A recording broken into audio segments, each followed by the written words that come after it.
What's going on, y'all? Another episode. Oh, hey, boy. Go, take her at. Go. Come here. Come here. That's a big old dog. Good Lord. Give me the pup. Baby. She ain't no puppy.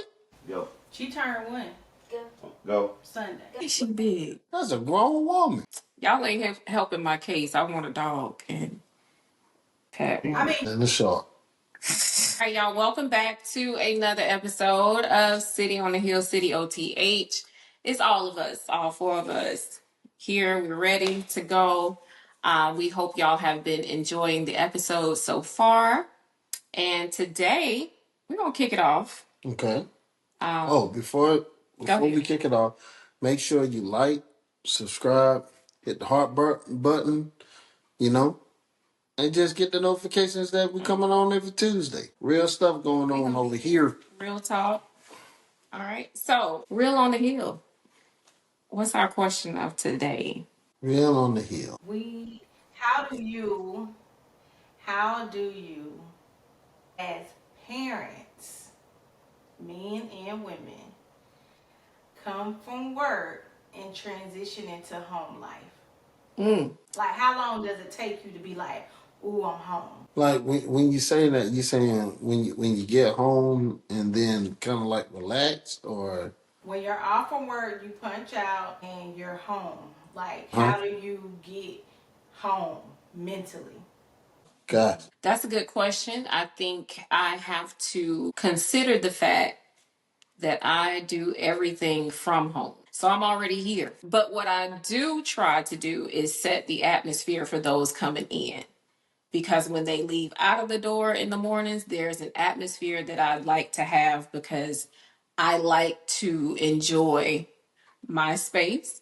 But I like to make sure that the atmosphere is engaged for or set for them to engage when they get home. Mainly this one over here because I I know know who he was talking to.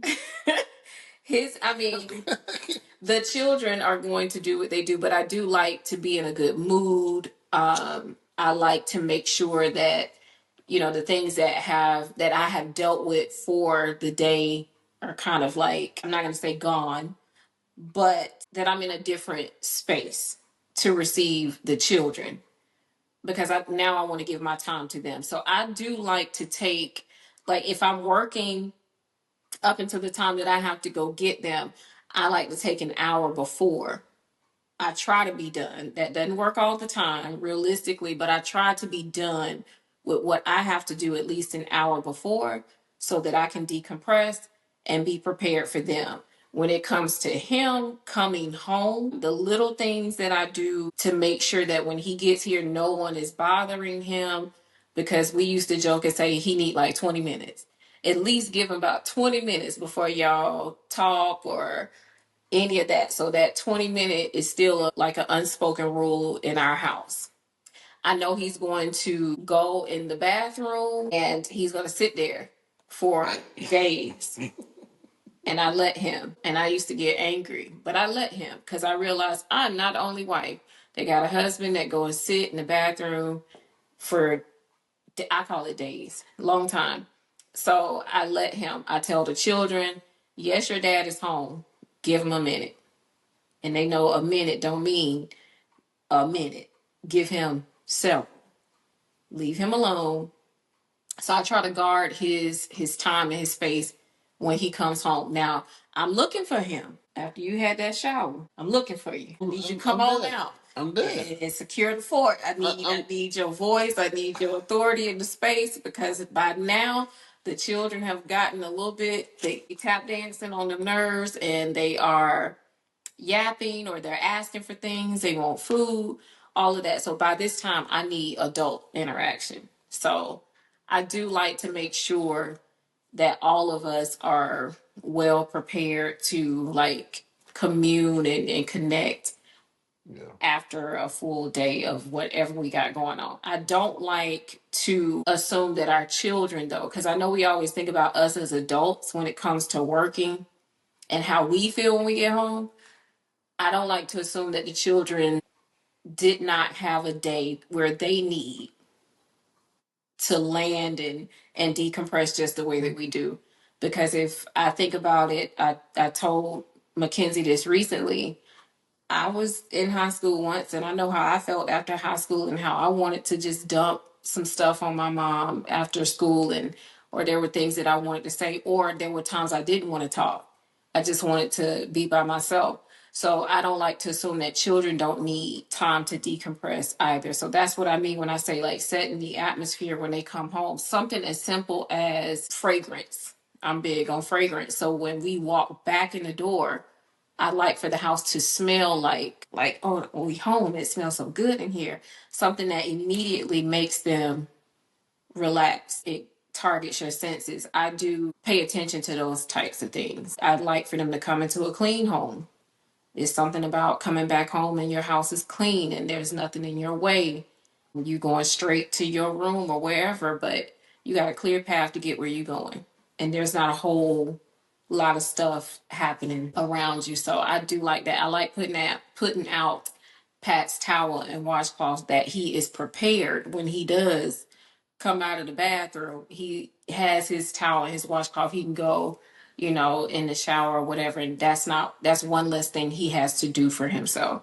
I take that kind of stuff seriously. I think that's a part of making sure that he's relaxed. Yeah, and it's mutual. Like I think that yesterday, I came to work early. I think Elijah, our son, had volleyball practice, so you know you had to eat. So I took the initiative, went to the store, got what we need to do, and I started cooking. So by the time they got home, everything was set. I didn't have to worry about my wife cooking dinner or try to figure out what everything is or what we was gonna have. So only thing they had to do, I was done doing what I needed to do, and hey, we was good to go. So, and I do appreciate you when you do that. So You're welcome. I love you. Yeah. You're cool. Yeah, I'm gonna give you your props about like he's good with cooking if he is home before me because I normally am getting the children, but if he is home before me and dinner the idea of what we're eating is already set, he will cook or either he'll have things set out for me. So we try to have that exchange where we're taking stuff off of one another's plate. I do like that about our evenings. I do look forward to that because there's always an assist Yeah. from either side. I appreciate that. What up, T? Just kicking and slammed up. All right, y'all go. What's up? So y'all know we a little different. Mm-hmm. I think y'all are the Spurs, so y'all work together, the old school Spurs. We are the Shaq and Kobe, the Miami Heat, LeBron D Wade, where everybody does what they do and they do it well. So, and I don't even know if that's how it's she wanted all the time, but I know you asked about the kids. And I know I'm probably gonna get flack for this, but I don't care. I don't think about the kids as much as she does. Now, with that said, I'm very much I have either a plan or an idea of what my evening is gonna look like. So I think the key is knowing when your dead hours are, when you like, I can give, but it ain't gonna be the best. Mm. From 2 o'clock to about 7, I'm running on fumes. It don't matter if I went to work. It don't matter if I stayed home. It don't matter if I'm on leave. It don't matter. I'm just not. I don't have a lot to give unless I know there's something that's coming in that time. So by the time I leave work, when I get in the car, I don't be wanting to talk. I don't want to talk to nobody. I don't want to hear nothing. I just want to let my mind run with whatever is going on. Yeah. But when I get home, it's either I think as of late it's been, well, I need the book or these videos or the when I was doing my made men or getting ready for practice. Like I put myself in that mindset, and so when something comes in or someone comes in and interrupts that thought, my first instinct is what? Because I'm working on something. So I have to tell myself, either if I can't stop it, I have to tell myself, okay, they coming in here and this is how I need to interact with them. So it's a conscious thing. When I'm not conscious about it, I don't necessarily give off what I felt throughout the day. What's crazy is during the day, I won't say I think about them, but I'm looking forward, especially her. I actually look forward to seeing her. But she gets home during my dead hours. And so she probably don't feel what I've been thinking about all day. Like, especially like if it's just been a minute or we see each other at night because I'm at practice or whatever. It's like, man, I just want to see my wife. I think a couple weeks ago, she don't know this. But I actually wanted to take off the day that she was off so that we can just chill with one another. But I think she went in because she had to go into work. So I was frustrated, not at her, but just like, Yeah. dang, like I'm looking forward to this. But then when she get home and she's on high, and I'm like, what's good? Yeah, all Have a right. plan. Yeah. Have So a plan. I think for me, I have to be conscious about my interaction with them. When I'm at work, I'm the same way from the morning until like we the last people walking out the door. I'm still loud. I'm still okay. How was y'all day? What could we have done better? What like I'm like that all day long, literally. I'm answering questions all day long. I'm thinking all day long. I'm moving all day long. And some days I'm at more than one office.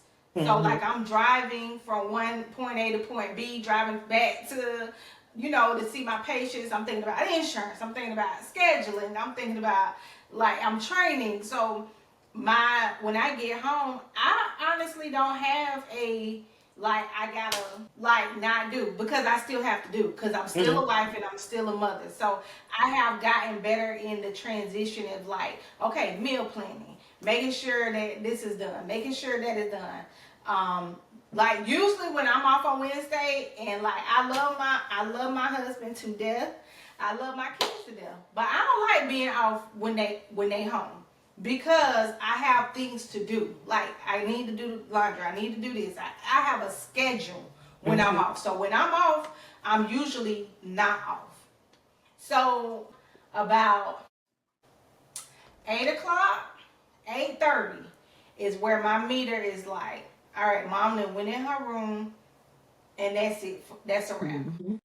But anytime before then, I'm good. You can call me, you can whatever. But after 8:30 for the day, I'm done. Like I'm usually in the room. If the kids usually will come in there, or I'll lay on the couch up front. And I'm usually not as talkative because I done talked all day long.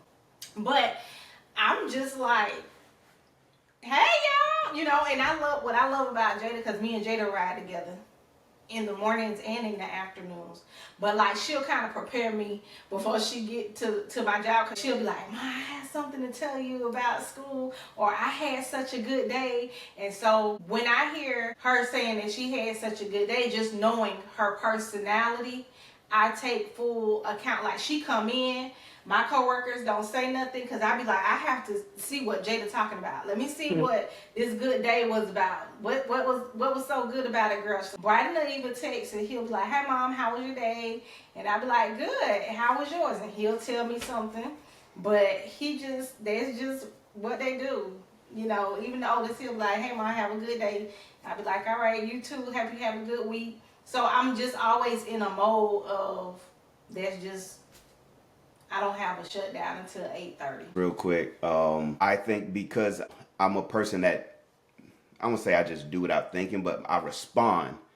And then I take inventory of what my response was and what the reaction was or the look or the whatever, good or bad. And so like Jada came in here and she said, hey, and I was editing our video and I'm like, hey, cause I was on a part I needed to get to. But I'm like, okay, when I go back out there, it's gonna be an intentional interaction. So Yeah. I'm more so seeing where the need is, not after the fact, but taking inventory. But while she's shutting down, that's when I'm like, bet, let's have purposeful conversation. So for me, it's just being intentional about it. I'm talking about these eyes finna shut. We, So I don't know. we was doing family night. We stopped it, but we was watching The Chosen, and I want to pause and let's talk, let's discuss. even if y'all gotta stay up past your bedtime. And she over there nodding. I'm looking at her with the laser beam minds, and the kids, hey, y'all make sure y'all pay attention. And they not interested, but I'm like, I'm trying to pour into y'all with this. And anybody who know my kids, all of them, anyone who know all of my kids know they may be up, but they are not coherent after a certain time. Yeah, so it's Yeah, just he used to be like, Listen, trying to get children to pay attention to what you're interested in, because I feel you on that. Because on Sundays, I like for it to be documentary Sunday. That's our time. After we do breakfast and Bible study, I want us to watch a meaningful, educational, like an intellectual, like uplifting documentary. And they be like, man, Kids don't want to watch that. I'm like, man, we just Man, want to get back on them he want sticks. to play a game. Nick want to go do what she want to do. Shoot. Ollie want to do what she want to do. I'm like, but this documentary though, this is gonna help you for your future. This is good for you. And they are not trying to hear it. Like that stuff gets me hyped, but they are not with it. They're like, man, you better go on with that. We just sat here for 2 hours and we did prayer, we did study. I really came here for the food, so Exactly. let me go. But I'm like, we got more family time to get out, and they not with it. They teenagers, so. So But one day they gonna appreciate that. Today we are talking about work and issues. How do you manage or navigate the issues of life while doing the things that God has required of you to do, doing the work, but still working through issues. And I know that this is a difficult topic to unpack because we all got issues. We all got issues. We all have things that go on in our life that kind of feel impossible to get over at times, especially when you're in the thick of an issue. It's difficult to focus and center your heart on anything else. So, what are some common issues or some personal issues that you feel led and okay with sharing that you navigate through, that you have to work to conquer day after day while doing the work that God has called you to do? How does one do that? when I hear that topic, I agree with you. I think my brain also branches to this where when you're doing the work of the kingdom of being a light, right?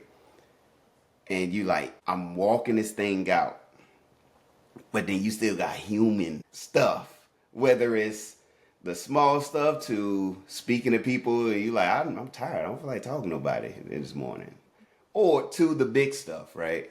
So I 100% what you said. That is kind of what I'll speak to from a personal experience. I was deployed short tour for 2002. Wow, no, 2022 to 23. I know I'm great tripping. boy. It's gone a long time. I've been on the You about short to tour for retire? a minute. So from 2022 to 23, being away from the family, anybody in the military knows the short tour, you unaccompanied, so on and so forth. And it was the first time I had been away from them for a long period of time. That was also in a foreign place. So y'all know when I was deployed and I was in Savannah, so and so it was kind of easy and she can come visit and all that. But this was real life, you in it. There was a lot of things that happened in our marriage. Jada and her things she was dealing with, to our oldest in college and him, just dealing with college life. Bridal was kind of easy, but still knowing that he needed me. So those issues were arising. At the same time, I'm growing so much spiritually.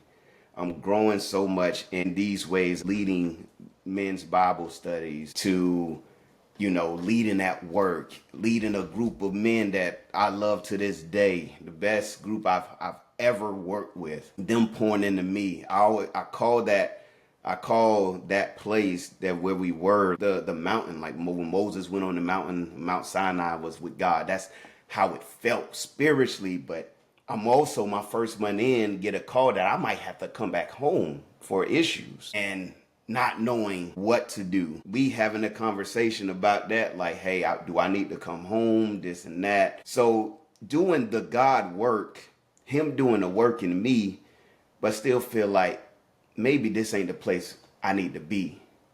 So there's the questions that come naturally. Also, leadership, just my leadership mantle in the Air Force just took off. The book was completed there. Like that was a majority of my off time was doing that. So it was like I'm doing good stuff, but I still got these human issues. It was the most difficult time while also being the most rewarding time in the middle of it. And it's crazy because some days you felt like I can't take another hit. I can't take another phone call. I can't take another discussion. I can't take another just missing my wife and like cool, I'm here and I'm great, but then you laying in that bed in that small room and I gotta do this. I got 270 days left. I got 245 days left. And it's like, God, I need you to show me that you are with me, or I don't know how I'm going to do it. Or I'm going to abort the work to get back to dealing with these issues. And obviously I couldn't, but I feel like he used that to say, these issues, these issues were not something I didn't know were coming. You just didn't know. So if you lean into me, I'm going to give you what you need. And it's easy to say that after it, but in it, that's all I had to believe in. To me, that is the hardest. But when you're walking with him and you leaning into him and on him, that is where your strength comes from. Kind of piggyback on what you're saying. It seemed like, I mean, we have had issues, it's something about every 3 years with us. It's just like, do I really want to be here? Every 3 years, I don't know what it is. It's always is something. Every the third year, 3, 6, 9. I don't know what it is, but but especially when going through like actually, really being okay. God, we need to like be 10 toes down, be on solid ground for you. So with that, we started doing breakfast and Bible study here at the house every Sunday morning. Me and Ella, we cook breakfast, or one of us will. Well, or both of us will. You got better eggs. Okay, I got better eggs, but you got real good grits. I guess it's phenomenal. But when we come here, we cook, and of course we'll have church, and we actually study at the table. So actually doing it, it's like, okay, we started one Sunday. We was like, okay, let's see how this thing goes. Let's see how this thing, and now it's beginning to be a routine. Like they know what it is. We getting up. We know what's happening on Sunday. This is what's going on. Hey, it's already in our mind of what's going on. But within that time, our children is having issues with themselves. And we are finding some things within our daughter and our son and also with our niece who's, living with us, issues that we like, wait a minute. I know that we have been putting things in place for you all to have God in your life, to also know, like, hey, some of the teachings that we are, establishing here at our home, like, hey, not so much as where this coming from, because this generation, everything is so accessible, but being like, man, it's in our home. You know what I'm saying? things is in our home that's like, where is this coming from now? My wife have a really good sense of discernment. She felt like, man, something's going on. So we kind of found out the root of the problem, and we still doing Bible study, but they still are fighting certain things, and we putting things in them and talking. And when you talk to these children right now, it ain't like how I told me growing up, you better not do that no more, boy. I'm gonna get you, or nothing like. It's got to be in a different way. So one day I was, talking to my son, and I expressed to him in a totally different way because I do have a tendency to be, I want to say hard, okay, not stern with my son, really stern with my son. And I actually, this was, and when he was telling, the night before, I'm trying to make a long story short. The night before, I was thinking about what was going on, and God revealed to me, He was like, "It's your fault." I was like, "Whoa!" I'm like, "What you mean it's my fault, God? I mean, I didn't do it. What you mean it's your fault?" And He was saying that the seeds, and I'm trying to paraphrase, but he was saying that the things that you dealt with in your younger age is implanted. That same stuff is implanted into your offspring. I was like, whoa. I was like, wait a minute. And I had to really think about that thing. I was like, got you. I got it. I understand. So taking my son, and I said, son, I apologize. And he looked at me weird. And he was like, "Nah, son, it ain't your fault. It's my fault. The things that's happening is because of the things that I did when I was younger. Those things are planted into you, and now I'm seeing the same things or looking at the same things that I thought that I did. And I'm like, man, it's a total reflection of what I tried tried to veer away from, and I didn't want you to even know about or see. Yeah. You feel what I'm saying? And then it ended up being a conversation. I talked to my aunt about certain stuff about certain stuff, and telling her the same thing.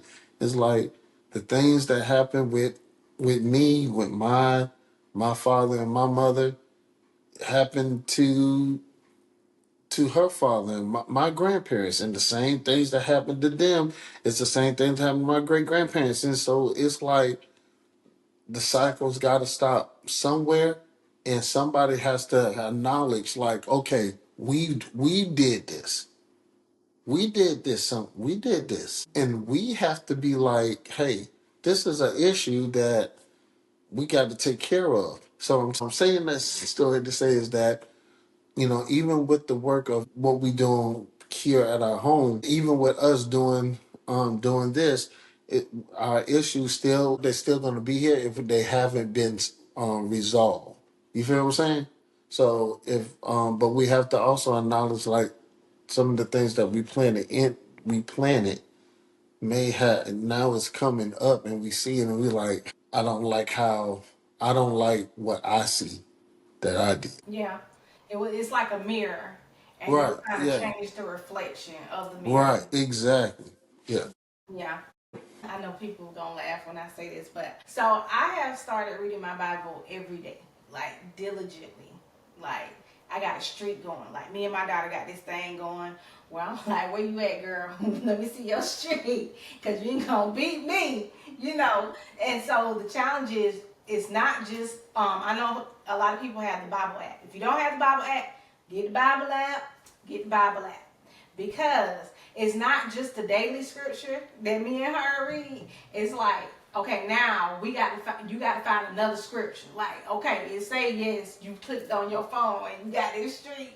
So it's like, ever since, like, I've been doing that, and even before then, like, just getting closer to God, it's been a lot of I guess just life happening, having to have a humbleness about yourself, even when you see something and you know something is gonna transpire, just swallowing that, like where it feel like that lump in your throat, because you like when somebody asks you, you could really be like, you know, that wasn't nothing but God, because I know who I am and I know me and my tendencies. And I find myself now learning the difference between being angry and being sad, like your feelings are hurt, but we oftentimes portray it as we're angry so we could be the rah-rah chick, so we could get our point across, so we can, you know, hold my earrings type of thing. But in reality, your feelings are hurt, you know. And it wasn't just like one thing, it was like things after things, like disappointments, saying you coming, you ain't coming. Like it was just like, Lord, why am I going through this right now? But it was like I had a different response when life was lifing, and it's still lifing. I have a different response. I'm watching myself, and I kind of look in that mirror, and I sometimes like, hey girl, is that you? You need to wake up, because you ain't loud enough about this situation. And that's my flesh talking to me. And then I just get quiet, because I'm really trying to say things are more convicting for me. If I even like say something wrong, I'm at a point where, oh Lord, don't let me even think that's wrong. You know, a customer or a patient might come up. Did I think that the right way? Did I look at them the right way? Like I'm questioning everything. So I'm just like, okay, Lord, show me how to do that. But those convictions are there to hold you accountable, because life gon' life. With or without you, life gon' life. And it's up to you to make the choice to choose the tree of life or the other tree, which is of knowledge of good and evil. Now, those two trees, and y'all know about the trees, right? In Genesis, you get to pick and choose. So in the book of Genesis, it teaches us about choosing the book of life and choosing the book of knowledge of good and evil. Tree. The tree of knowledge of good and evil. So when you read the book of Genesis, the book of knowledge, the tree of knowledge of good and evil mean you know too much information and you're going to have too many choices. The book of life is Tree. the tree of, why do I keep saying book? You thinking about the Bible? Yes, the tree of life is this is what God says do. This is going to be the outcome, and this is what it is. You know, you have a choice. He gives us a choice. But are we always choosing that right choice? Because either way it go, we can make the excuse, life is just, ooh, it's getting to us.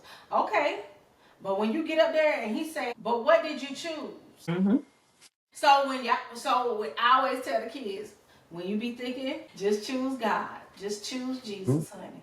And I know it sounds real old, because I've heard my mom said that one time. She was like, baby, when you going through something, just choose Jesus. And I'm like, I can still be, in my head, I'm like, I'm going to still be going through it while I'm choosing him? Like, that don't make sense. How am I still choosing him and I'm going to still be going through? And then now it makes sense.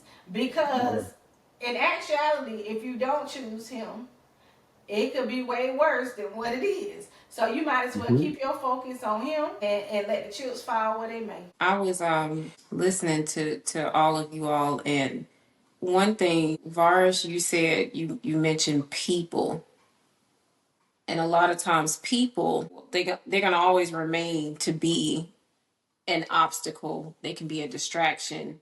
They can be adversaries. They can be used by the adversary. People are always going to be with us while we are striving to do the work. We're working, we're doing this kingdom work alongside people. And I realize that oftentimes, especially Pat and I, we were just talking before we got on about how, you know, the movement post resurrection, and, you know, you got the disciples, and, you know, you got apostles going out and they're spreading the word. And I'm thinking about all of the movement of these people, and these are real people still dealing with day to day life. That has been striking up in my mind a lot. Day to day issues.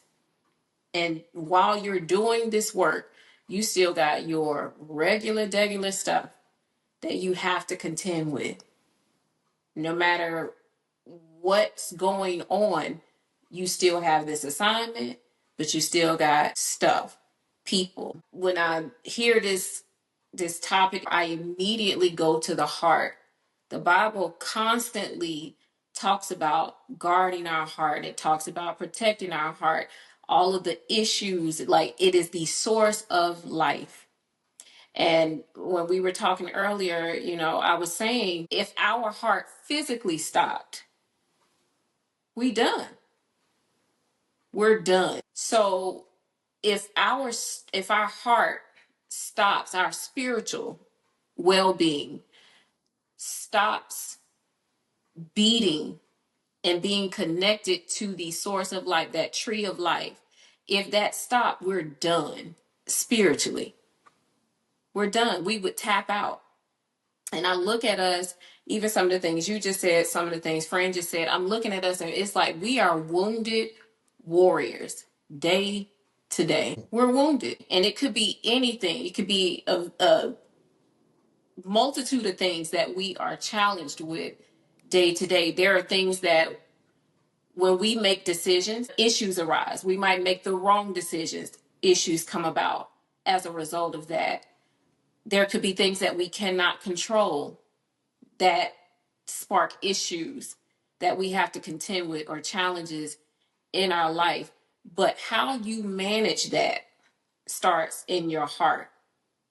How you navigate it's at the center of your heart, because how you respond, what comes out of your mouth, is already in your heart.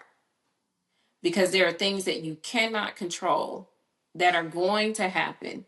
Like Fran said, life is going to life. How you flow from your heart is really determining what you're tapped into, what your source is. I think we can deal with the most devastating thing and we can seem to be down and out. We can seem to be wounded, but what gets you back up? What pulls you back up into action? What keeps you in the fight that is, that's called life? What puts you back in your place in your stead?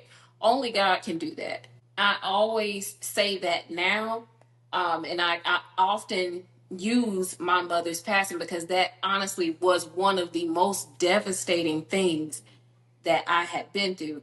Not the only devastating thing, but one of the most. When I say gut wrenching, heart piercing scenarios that you can ever experience, is to witness the deterioration of life. And as I was going through it, I'm praying, I'm believing, I'm doing all of these things. But when it happened, it was like, you are done. You're done. But one thing I remember saying during that time, I asked God to empower me because the morning that she passed, I always share this because it's important. The morning that she passed, I prayed. I stood in the mirror and I prayed and I said, God, it appears that you are not going to answer my prayer or our prayers the way that we have asked, in the manner in which we have asked. I said, so if that's the case, I need you to empower me. I need you to strengthen me. I didn't realize what I was saying in that moment, that it would mean that I have dependence on you still, even in the midst of what I am going to experience, this pain that I'm getting ready to endure. I am placing myself in a position of dependence. And I didn't realize how powerful that would be down the line. But when she transitioned, that pain he didn't just take that away. I felt that. I felt everything, every bit of it, days in, months out. I still felt it. So it's not like he removed the pain. But I do know he carried me. And I do know, because of the words I spoke, letting him know I have to be dependent on you. I have to submit this pain to you. Because if you're going to allow it, then that means that you're going to pull me through this really, really dark, thorny point in my life. And I often think about people, a lot of times we reference Job. We talk about the things that he went through. He wasn't looking for trouble, he wasn't looking for hardship, he wasn't looking for that. But Satan was. Satan was all about that life. Like, let me see who I can get. And then God says, have you considered my servant Job? So God is like, let me put him on. Satan goes through and he's watching footage of our lives, and he's trying to seek out whom he can get. Who can I target now? But God says, this one right here, try that one. Let's see. But Job, even in his most, I guess, I don't want to say defeated, but yeah, his human defeat of his situation, he's still saying, God, basically, your will. It's all you. It's all on you. I just want an explanation. Mm-hmm. That's I just all want to know we. why. I don't want to move past a couple things you said. You talked about people, but the acceptance of the pain, the acceptance of the trial. I don't think people. I used to think trials and tribulations were an old school term. Trials are literally what trials are. They test your witness. Your position is being tested.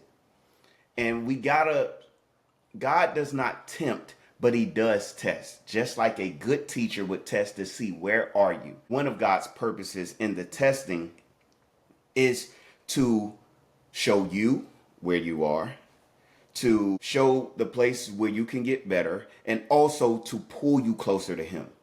That reliance upon him, so that strength you talk about, even when we don't know the why, which is what Job is asking, which is what I know you felt, which is what I felt, what we all felt when we go through our trials. But the adversary, Satan, the devil himself, tempts and tests to get you to stop. So I thought about this, and I was going to say it on one of my lead up videos, but this is the place where God wants me to use it. Think of a crash dummy. The purpose of a crash dummy being put in that position is to test the vehicle. That's the manufacturer's job. Think of God and Satan both agreeing that yes, this crash dummy will be tested. Satan's job is to test it to destroy the crash dummy. God's job is there to test the vehicle. So, what vehicle are you operating in your faith, in your walk? That has to be tested, because I can't put you out on this road, or you might not be sustainable when you get in situations where it requires those airbags to deploy, for that flashing device to work. If it's not tested, you cannot operate as you are designed to. It's cool when you ride down the road at 65 and it's all good. But what happens when you need to slam on brakes to see when can you stop? You ain't tested it. Right. You don't know. What's going to happen when I hit at this miles per hour? Will my airbags deploy? Am I going to fly through the window? So Satan is testing to kill us. God is testing to show you our vehicles, are they strong enough? Now, this is the piece where I wanted to go to the people. What you said about people, 100%. People are also watching our witness. So I talked about the trial, and we're on trial. Everything is being tested. It's in front of everybody. Whether Right. it's your spouse, whether it's your kids, whether it's people who just whatever, they're watching. Even if they're not watching to see what you're going to do, they're watching to see what you're going to do. And I had, when people, when they find out about what my, and let's be honest, my daughter was going through some mental health issues while I was gone. And I'm like, I wish I was there. I couldn't control that even if I was. Yeah. She was going through stuff while I was here and I didn't know it. So me being thousands of miles away, there's nothing I can do, but I wanted to be there. And so I'm doing these things, I'm putting in the work, I'm doing this, and it's a men's group, so we share and we vulnerable. And I'm just sharing. I'm not telling her business, but I'm just sharing, kind of like this is what's going on, but I'm pushing through. And you get dudes come up to you, it's like, bro, I just commend you. And I'm like, I'm just doing what I'm just being obedient to God's call. Like I have to block out, not block out the pain, but I gotta block out the distraught, the helplessness to still do the mission. Because if I don't, there are people who ain't gonna hear what they hear. And all glory to God, people marriages were saved by the lessons he was giving me. People reconnected with God from the lessons that he was giving me to Yeah. give to them, making them think. And if I let the issue stop me from showing up, I can't even control that issue. But I Right. let it stop me from walking. Now these people ain't being delivered. Now these people ain't being reconnected. And so we gotta, not that we gotta keep in mind people, but we must know people are watching. So I just wanted to share those things. God does test. And he's a good father, because what good father will not test their child to see that they can survive, that they can thrive out here? If I just never put you through or allow anything to happen to you, when it comes time for you to stand up or rest in my peace, in my presence. And you talked about last time, Ella, about resting in just his goodness. How do I know you're good if I never known your goodness? Last thing I'll say is this: when me and her went through what we went through, and it kind of got to the point where God was dealing with the overcoming of it. He showed me something without getting into too many details. He showed me something, how he was there even in the midst of, Mhm. even when things had happened outside of knowledge of either one of us or whatever the case is. He said, but look what I prevented. You're looking at what happened. Y'all looking at what happened. But I've shown you how good I am by what I prevented. Mm. By revelation, by discussion, by whatever. That shows you how good. And I remember when he brought it to me, I broke, because it was like, that's where your goodness was in the midst of this issue. Let me. Mm, that was good, man. James is my favorite book in the Bible. I love James. But starting on chapter 1, verse 2, consider it all joy, my brothers and sisters, when you encounter various trials, knowing that the testing of your faith produces endurance, and let endurance have its perfect result, so that you may be perfect and complete, lacking in nothing. And in my footnotes of my study Bible, it says God uses trials to develop us spiritually.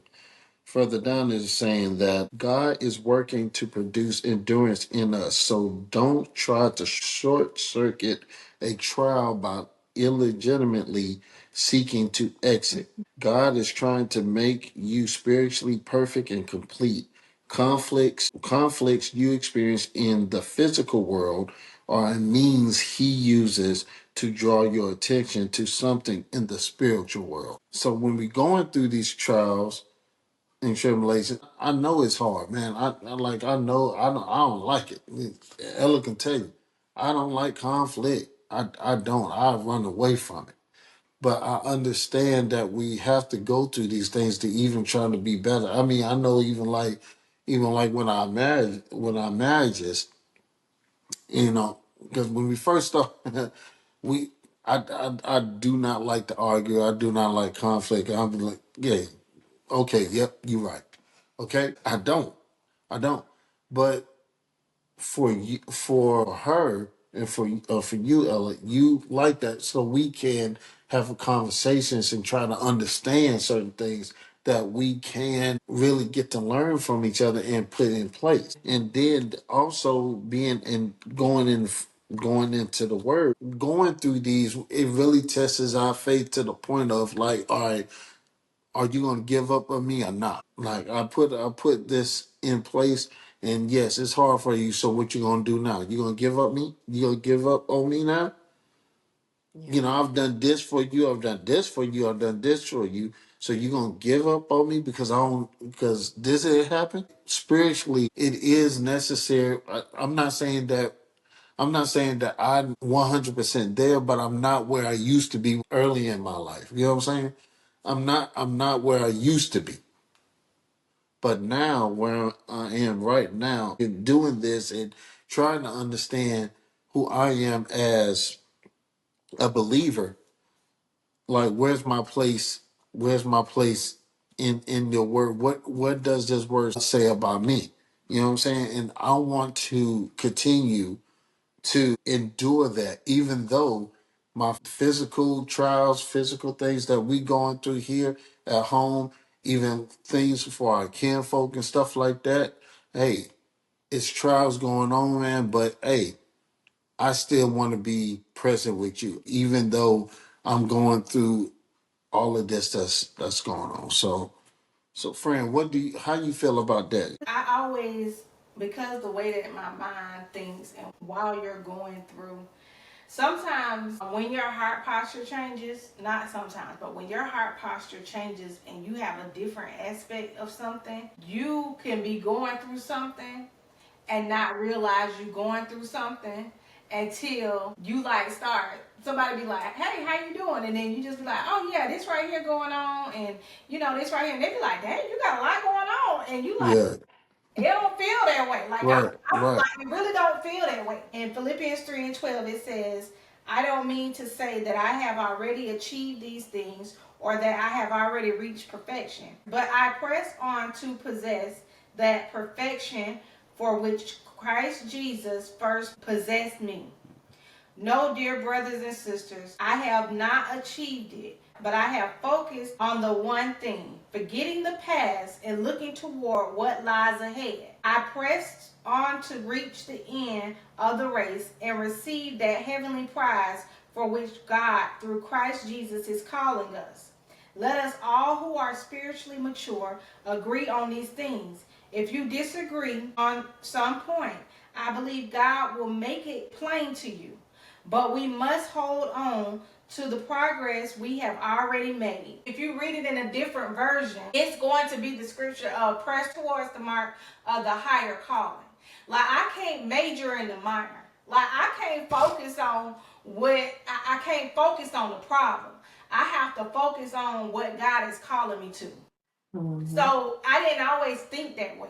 I didn't always, but when you start looking at stuff and you trying to dissect, Lord, why am I going through this? Oh Lord, woe is me. And I say it that way because we all get to where we're tired. We all get tired of going through stuff like all the time. You like, dang, one ball drop. You pick up one ball, start bouncing it. This one drop. Then this happened. Then this happened. And you're kind of like, okay, when is it gonna end? Guess what, y'all? It ain't. So you might as well get used to it. What I mean by that is, I'm not trying to sit here and say that your life just gonna be on an emotional roller coaster all the time. You always gonna be going through something. But life itself is going to happen. And if you continue just to focus on what ain't happening, which is the stuff that you feel like need to be happening, and you start focusing on what is happening, which is the will of God, your whole perspective gonna change. And I know for some they may be like, she act like she positive all the time. No, I don't. I just when you grow up a certain type of way, when you get tired of thinking your mindset of I'ma just look at this like this, all the negativity. Like, I didn't grow up negative, but like a lot of stuff was going on all the time. So when you grow up like that, you kind of like, I'm not like, I didn't have a choice when I was younger, Hmm. but I have a choice as an adult. Right. So I can't blame how I grew up on my actions now. Do they have an effect on it? But you have a choice on how you respond and how you react to things. So we can no longer say, oh, well, that's just how I grew up. Well, you still there? You ain't grew up yet? Because I thought you was like 30, 40 years old. That's just how I grew up. Okay, what else we gonna do? Because you have to, and I tell my kids that too. Like, sometimes, they'll get down, they trying to make these A's and B's, and they pushing themselves, and I see them, and I'm like, if you don't make that B, then what? If you don't make that A, then what? And I'm saying this because I see you doing things in excellence, not because I don't see you studying, not because I don't see you putting in the work. But Yeah. even if you put in the work, even if you do everything on the instructions, 1 through 10, and you still get it wrong, it should not make you feel any kind of way. Why should it make you feel any kind of way? Because you have done all that you can do to the best of your ability and with excellence. So you got to look at it now. Okay, was the intent for me to get this beat, or was this intent for me to help me follow directions? When I used to like be going through something, I would be like, somebody call me, girl, where you been, girl? I was just going through something. I have time to do, but that's the trick of the enemy, because isolation is the trick of the enemy. Life is gonna life. So every time you go through something, you just gonna shut folks out. That sounds crazy to me. Mm. And I used to do that, and I'm like, why would I do that? These people, they love me.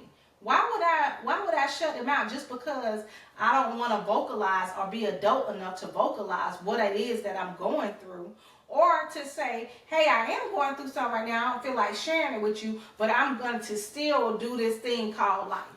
Mm-hmm.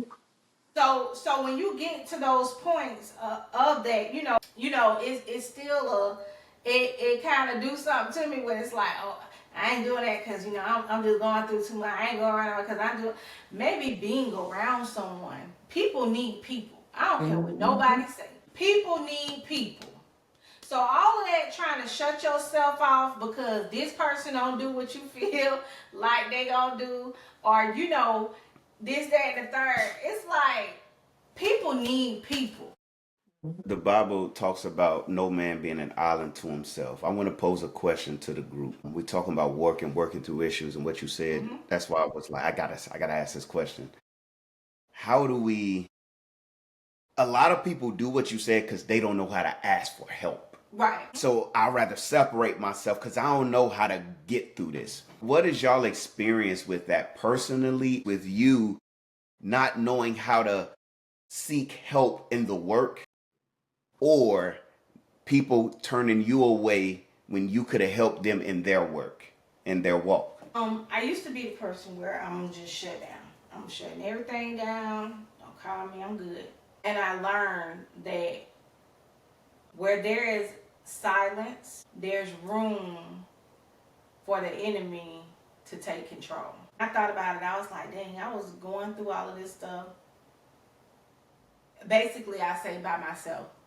But the by yourself is because you didn't say anything. Like, we can't assume that people know things, number one, until you say, hey, I'm going through this right now, or, I don't know how to navigate this. So I've been on both ends of the spectrum. I've walked through life of 40 years, like through marriage things with me and you alone, and navigating through that. Could I sit back and say, well, I had elders in my life. They knew I was married. They ain't out for it. But two, friend, you ain't reach out and ask for the help either. That could also be a pride thing too. On both sides, it can be like, hey, I'm too prideful to put my business out there and put my business and too prideful to be vulnerable to anything that's what's going on. Like, you know what I'm saying? I've been on that part too. Like, I've been like, hey, I'm dealing with something. I've been in situations like I'm dealing with something and I would love to get some help, but I do not know how, not talking about you, but just in general, how a person will react to what I am expressing to them. Like, people be yearning for like help and for some type of support, some direction to go to, but I don't know if I can even trust you because I don't trust you with my heart. If I'm coming to you with my a sincere heart, I don't trust you with that because I don't know what you're gonna do. I don't know what you're gonna say because I know your track and certain people that I know your track record. I know how you are. I've seen people who will talk. I've seen people who will be dismissive to what you say to them, and they just be like, "Ah, that ain't nothing," and be like, "No, I don't need that. I need something I need a word. I need something spiritually, something that's going to actually help me get lead me back to the right path, because right now I know I'm veering left. We do, like, we see people that do that, and sometimes we do it to other people, sometimes knowingly and sometimes unknowingly. I don't know if that's a Hey, word yet. But y'all understand what I'm saying? yeah. If we're gonna do this, if we should be able to, like, hon- honestly and earnestly lead people to the direction that they need to go to, and trying to help them. I'm glad that you said the words pride and vulnerability, Yeah. because that's key when it comes to you navigating and dealing with the issues of life. You have to make sure that you are not operating in pride, isolating yourself out of pride. I don't believe that having time to yourself, taking time to yourself, needing that time to pull away is wrong. If you are functioning in pride and lacking vulnerability, it's wrong. Because there are times where we need to be away. We need to take time away from the same rush of life, the noise. We have to shut that out. Otherwise, I fear that we are not able to really hear God if we don't ever get by ourselves with Him. That's why, for instance, when I'm driving, when I'm taking long drives, I like to, if I'm by myself, I love that. I know that sometimes you worry about safety or whatever, but if I'm on a long drive, I revel in the opportunity that I am solo. There are no children in the car. I'm not having to have a conversation. Not that I don't like our conversations, but I'm not having to have a conversation with another person. I am able to commune with my God. I use that, I purposely take advantage of that time. Not just that, but even when I'm by myself, when you're at work, the children at school, I pray in a very different posture when I'm by myself. So I enjoy time alone, but I know when it's getting to be a prideful situation where I'm wrestling with something and I'm by myself. I'm wrestling with something and I don't want nobody bothering me. I don't want nobody in my space, and I'm annoyed and I'm distressed in my heart, but I don't want to invite anybody into my space. That's pride, lack of vulnerability, probably lack of trust with the people you have around you. I would say check your community.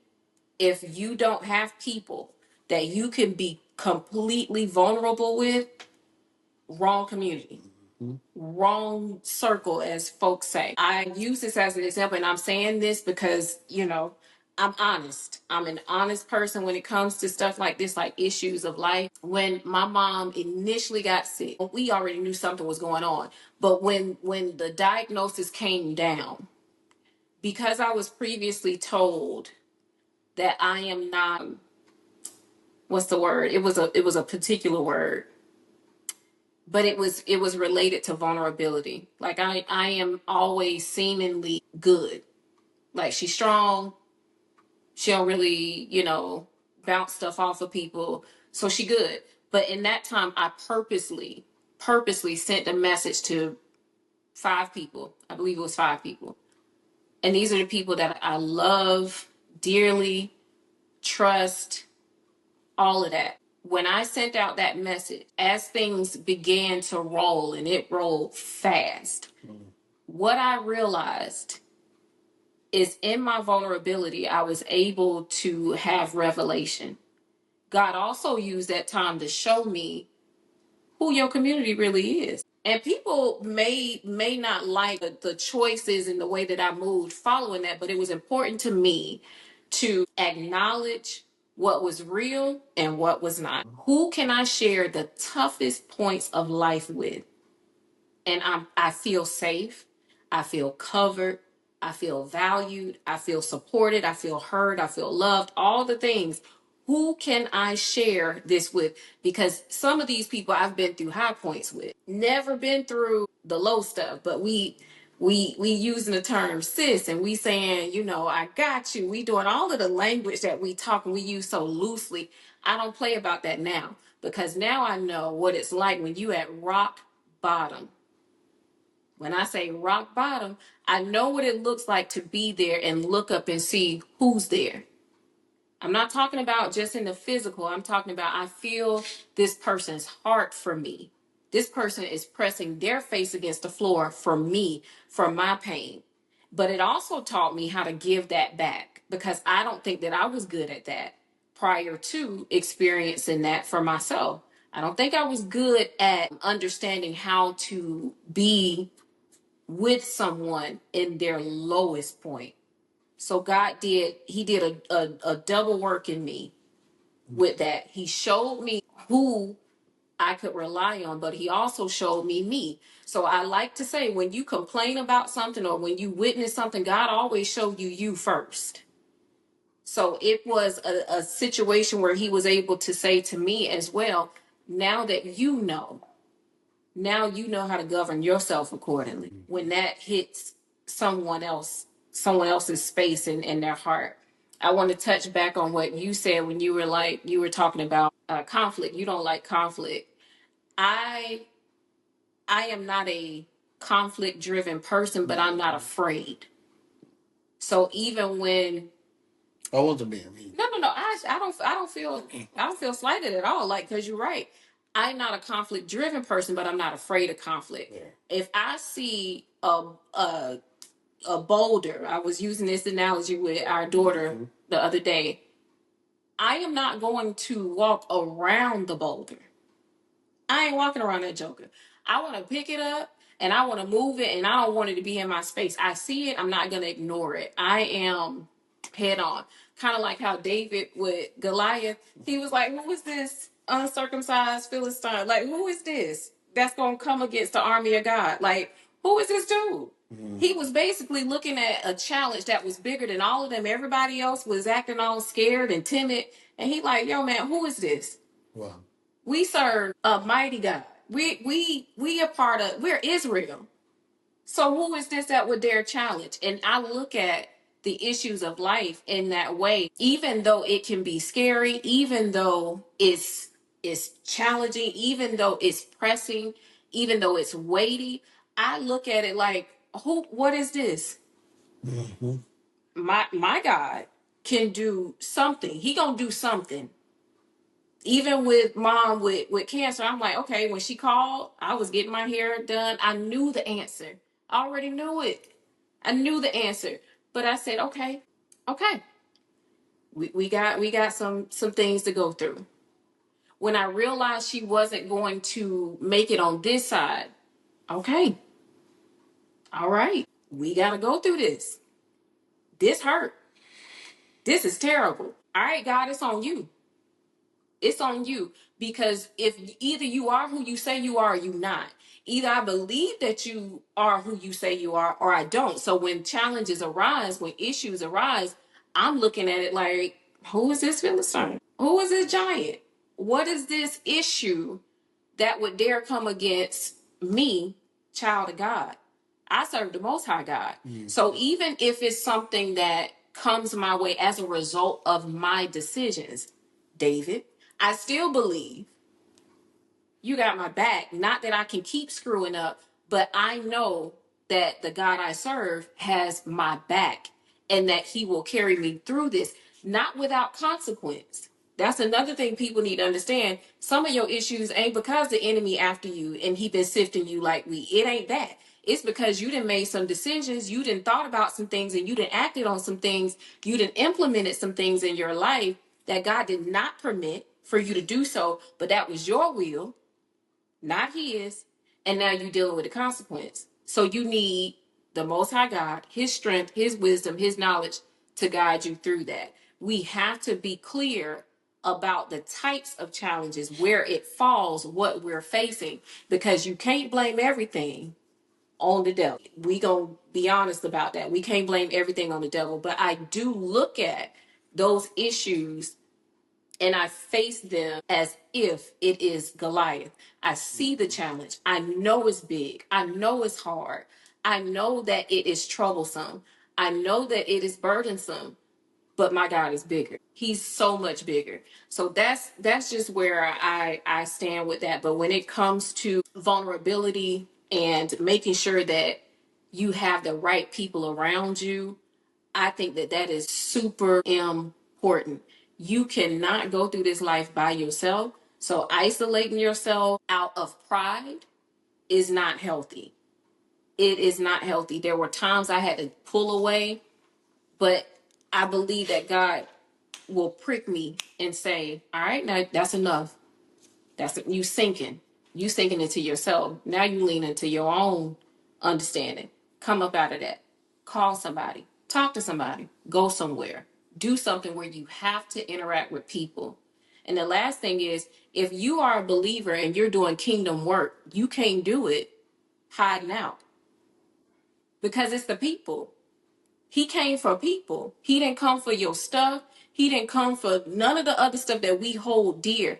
He came for people. That is his most valued and prized possession, people. So I had to get out of the mindset of that's too peoply. I used to say that all the time. Sometimes I still apply it. It's too peoply over there. And sometimes it is. But if he said go there, that's where I need to be. Yeah. If he said open your mouth and go and speak to these people, that's what I need to do. Don't matter if it's too peoply for me, your will, not mine. And I'm being completely honest, still working through that. But it takes discipline, it takes practice, it takes complete honoring and surrendering and worship. Somebody might say, well, how do I know that it's me and not God isolating myself in this situation? Number one, God is not an author of confusion. So if you isolating yourself and you're battling yourself, you anxious still in the isolation, but your comment is, I was stepping away so I wouldn't be anxious. I, I know everybody's going to resonate with this, with just still keeping. Now, I do believe in privacy. Not everybody needs to know Oh, your yeah. stuff, so we're going to practice that here. But we're going to be vulnerable also. We talked about our first episode was how we became. This ain't normal. And we talked about how in 7 months we became family. Mm-hmm. Don't say it, but y'all remember one of the turning points in our relationship sitting in that house?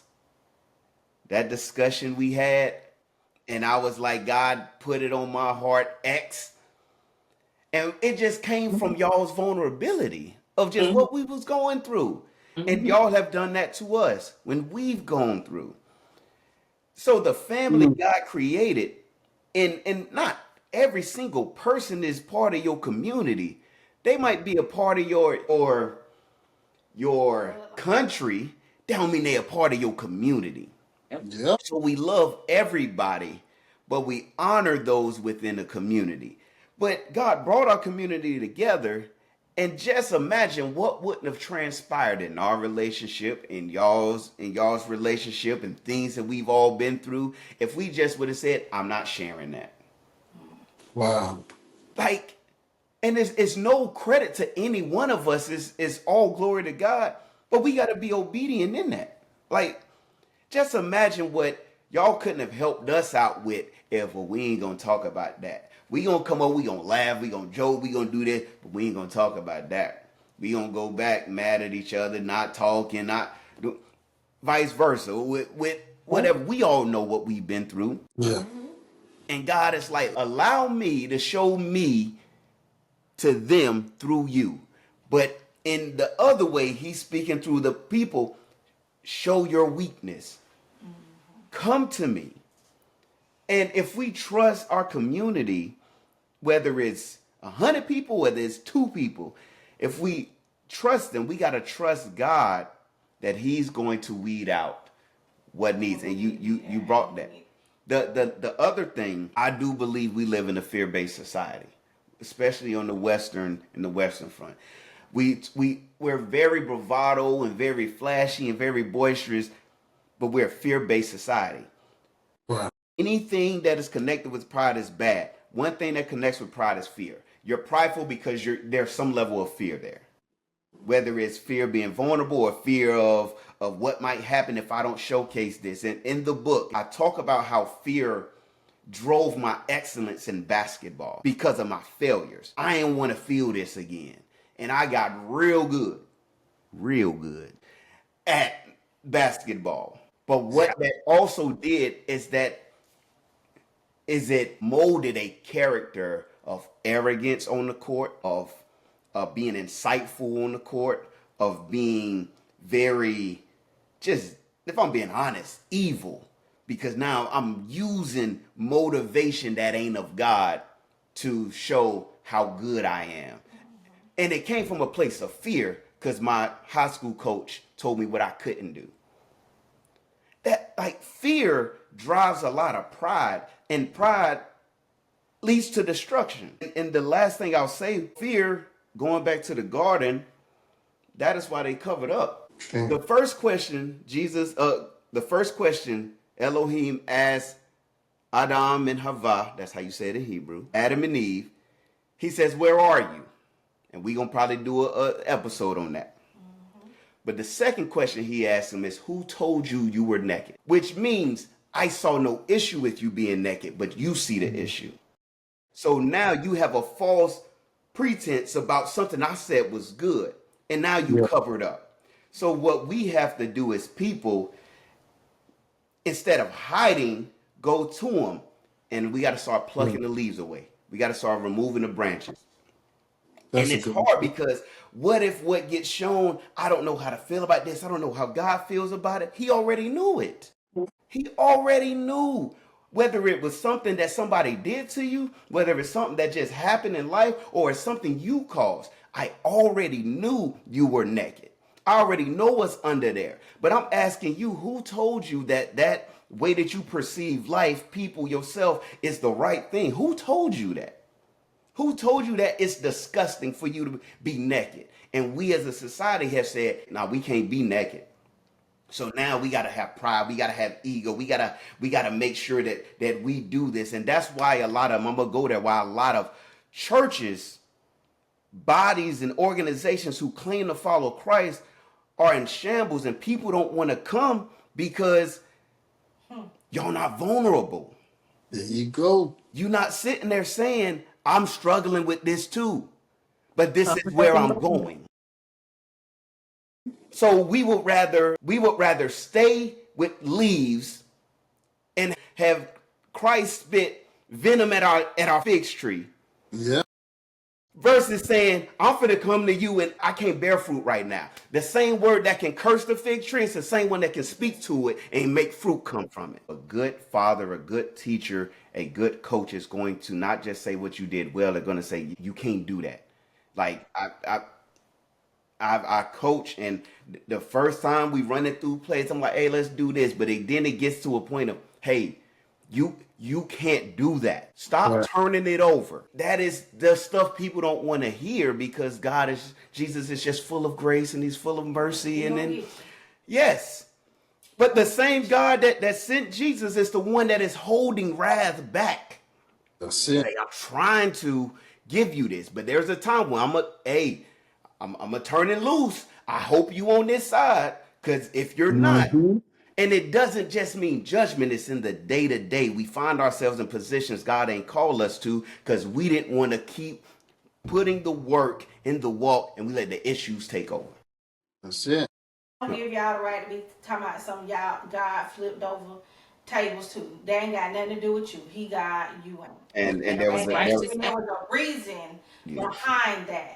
So let's not, we get into this thing where we kind of feel like, yeah, he's still working on me. But if you're making like conscious decisions to do something, that ain't he working on you. That ain't even the enemy. That's you. So we must take accountability while we're walking and doing life to choose the tree of life. No matter how hard it get, yeah, we're going to have some slip-ups. Don't get me wrong. But how about, as much as we make a conscious effort to say what we not going to do, let's make a conscious effort on saying, this is what I am going to do. Because it's what God want me to do. It's what he requires me to do. And I want people to stop saying, like I'm your mama. I want you to stop saying only God can judge me, as if that is common judgment, ma'am and sir. As if that is not ultimate. As if God is not God.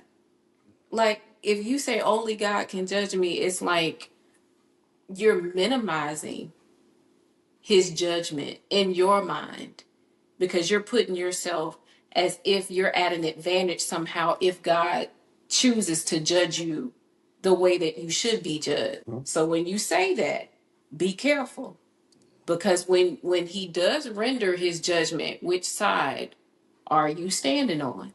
Would you like the judgment that comes down on you?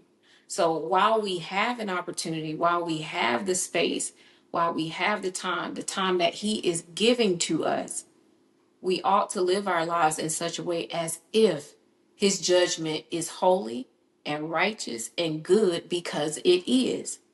I want God to judge me. So I'm going to treat your judgment. I'm going to act accordingly because you are the judge. That's what I want us to come across with when we do say that. He is the judge, so I'll act accordingly.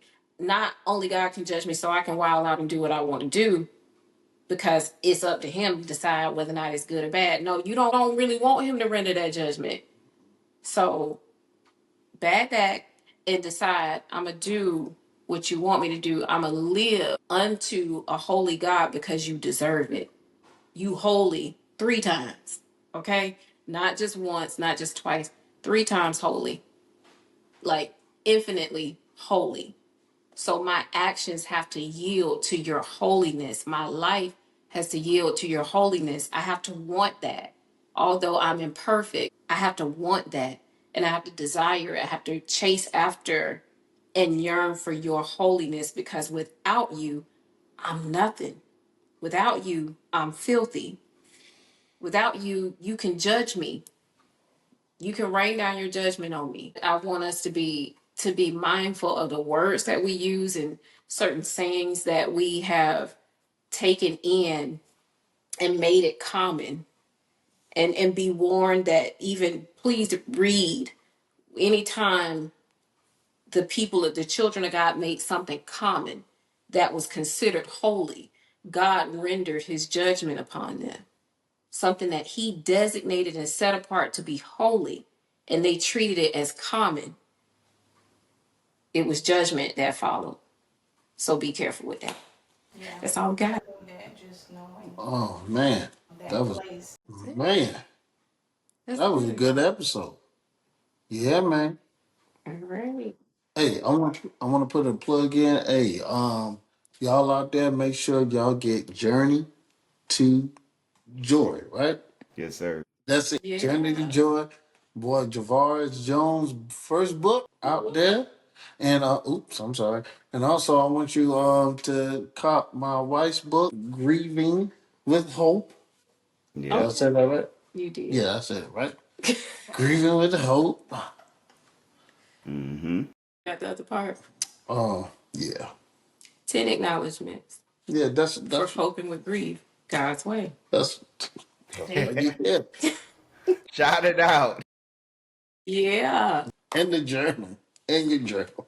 All of the good stuff. And all the good stuff. We've We got really do appreciate y'all. I thank the Lord that there are so many things that he has allowed us to do, between the four of us, the things that he puts in our hearts to put out to the people. I know that the work that we do from Javaris's book, the things that Fran do from day to day, she don't miss nothing. The stuff that Pat do from day to day, the things that he has myself working on, all of it is for his glory. And I'm glad that we are at the point now where we see all of it is to bring light to him, Right. to point back to him. So everything that we do is for his glory. So whatever you pick up, know it's pointing back to him. But that's what we got, y'all. We love y'all, and we'll see y'all next time. Be light. All right. Peace.